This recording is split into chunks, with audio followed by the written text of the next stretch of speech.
आज का बोध सूत्र है मनुष्य का भ्रम। जीवन सरिता में नौका विहार करते हुए मनुष्य ने संसार की विषमता, विचित्रता और विविधता को देखकर हजारों प्रश्न पूछे हैं और समाधान भी प्राप्त किए हैं।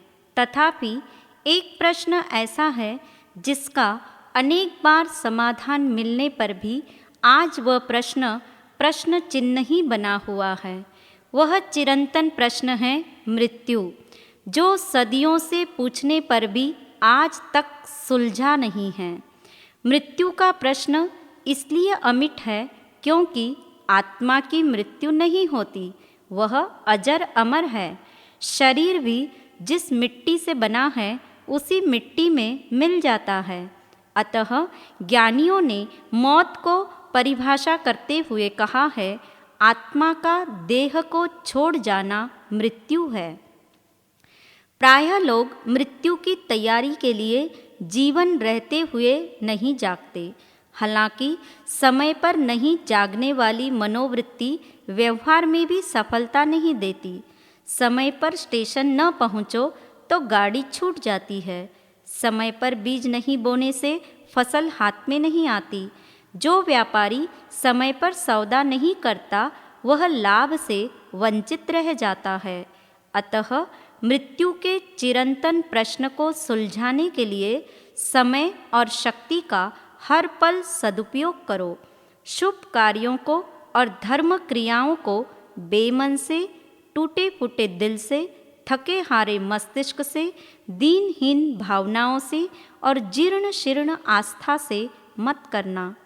जैसे भूख लगी हो तो आप यह नहीं कहते आज मेरे पास समय नहीं है, मैं कल खा लूँगा।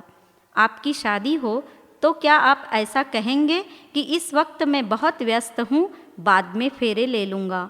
स्पष्ट है कुछ चीज़ें ऐसी होती है जिसमें दूसरे से काम नहीं चलता और न टालने से भी काम नहीं चलता। याद रहे जब मृत्यु आएगी तो खुद ही उसी क्षण जाना होगा, क्योंकि गुजर रहा प्रत्येक पल मौत है और आ रहा प्रत्येक पल जीवन है। जब तक हम जीवन की नहीं पहचान करेंगे तब तक मरण को भी नहीं पहचान सकेंगे। जीवन का रहस्य तो मालूम नहीं, परंतु मौत का जीवंत रहस्य तो नज़र के सामने ही है। मौत का रहस्य है राख, मात्र मुट्ठी भर राख। शरीर के प्रत्येक अंग को राख हो जाना है, परंतु ऐसा होने से पहले शरीर का एक अंग भी किसी की जीवन की शांति, समाधि, स्वस्थता और प्रसन्नता को सुलगाकर राख न बना दे, इसकी सावधानी जरूर रखना। शुक्ल पक्ष और कृष्ण पक्ष, प्रवृत्ति और निवृत्ति, श्वास और उच्छ्वास साथ साथ चलते हैं। ऐसे ही जन्म और मरण भी साथ साथ चलते हैं। इनमें से हमारा ध्यान सिर्फ जीवन पर केंद्रित रहता है, इसलिए मरण के बारे में हम अपरिचित और घबराए हुए रहते हैं। यदि ऐसा न होता तो जिस उत्साह और कौशल से हम जीवन की तैयारी करते हैं उसी उत्कटता से मरण की भी तैयारी करते। संसार के किस चौराहे पर जीवन का चिराग बुझ जाए खबर नहीं। जीवन के किस मोड़ पर मौत का आक्रमण हो जाए पता नहीं। अतः अपने पराये का झगड़ा छोड़ दो। जिसको तुम मेरा कह रहे हो वह कुछ भी तुम्हारा नहीं है। जब सब कुछ यहीं रह जाना है तो उसे मेरा क्यों कहना। स्मरणीय तथ्य यह है, जिसकी साज सज्जा में, सार संभाल में जीवन का अमूल्य समय लगा रहे हो, वह शरीर भी श्मशान की अमानत है, जो मौत आने पर श्मशान को भेंट चढ़ाया जाएगा। हे आत्मन, ये शरीर की शोभा भी वृक्ष के समान अनित्य है, जो किसी भी समय नष्ट हो सकती है। फिर तुम क्यों शरीर की शोभा बढ़ाने का निरर्थक प्रयास कर रहे हो। अच्छा है मौत का घंटा बजने से पहले अपनी आत्मा को संवार लो। एक जादूगर के पास खूब भेड़ें थी। उसके घर में भेड़ों को मारा भी जाता था। जब एक भेड़ दूसरी भेड़ को मरते हुए देखती तो शेष भेड़ें बहुत घबरा जाती थी, जोर जोर से चीखती चिल्लाती थी और डर से बीमार पड़ जाती थी। उनके भीतर एक ही भय होता था कि एक दिन हमें भी इसी तरह मारा जाएगा, कल नहीं तो परसों हमारी भी बारी आ जाएगी। भेड़ों की ऐसी चीखने चिल्लाने की स्थिति देखकर जादूगर परेशान हो गया।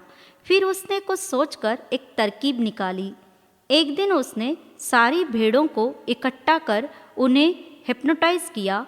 एक एक भेड़ को ये समझा दिया कि सिर्फ दूसरी भेड़ मरेगी, तू नहीं मरने वाली, क्योंकि शेष सब भेड़ें हैं, तू तो शेर है।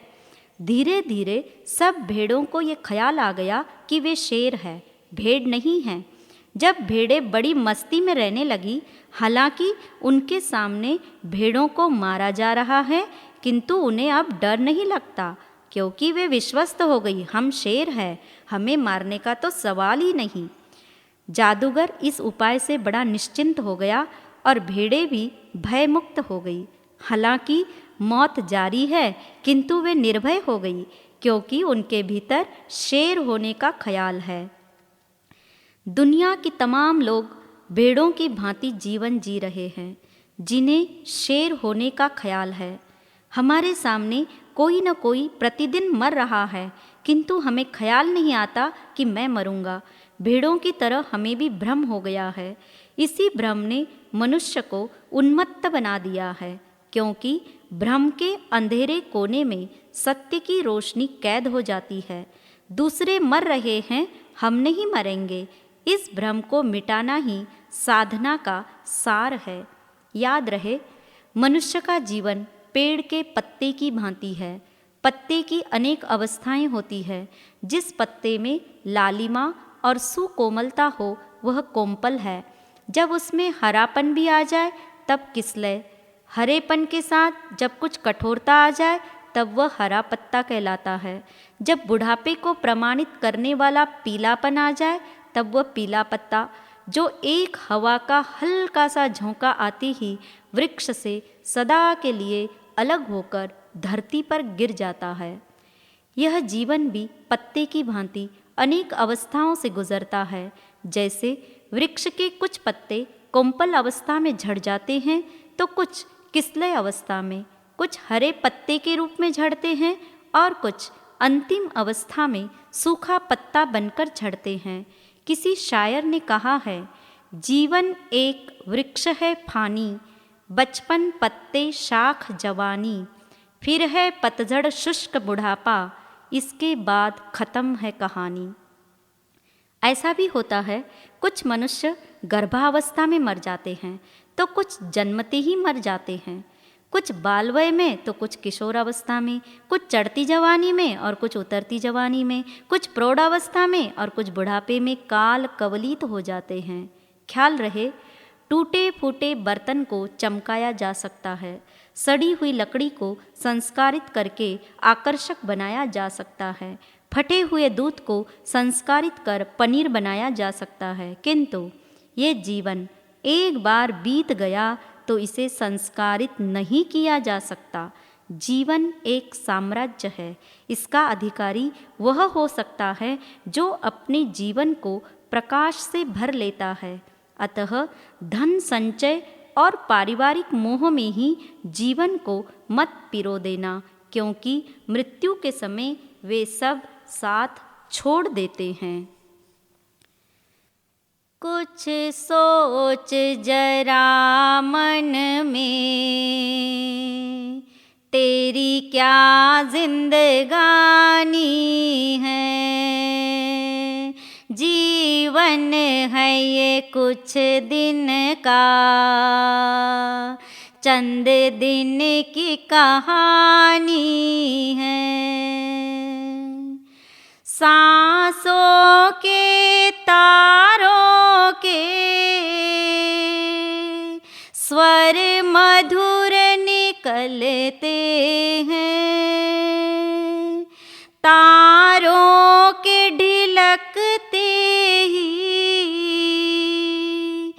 सब बेसुर लगते हैं इस जीवन बीना की।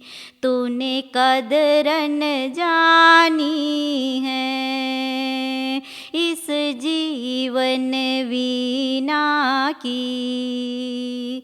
तूने कदरन जानी है। जीवन है ये कुछ दिन का, चंद दिन की कहानी है। इस जगत सराय में नहीं कोई ठिकाना है। ये खेल है दुनिया का, आना और जाना है। संसार से तिरने को प्रभु वीर की वाणी है। जीवन है ये कुछ दिन का, चंद दिन की कहानी है।